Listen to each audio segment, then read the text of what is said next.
అనగనగా అడవి. ఆ అడవిలో పాము, పులి, కుందేలు కలుసుకున్నాయి.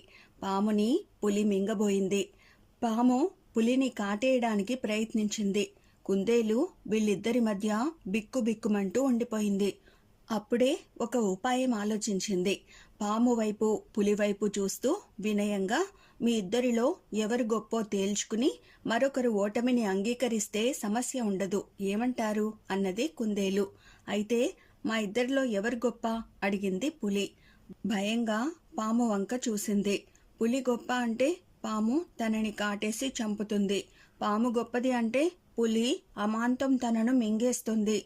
కుందేలు బాగా ఆలోచించి, మీరే తెలివైనవారు, నేను చిన్న కుందేలు పిల్లను అంది.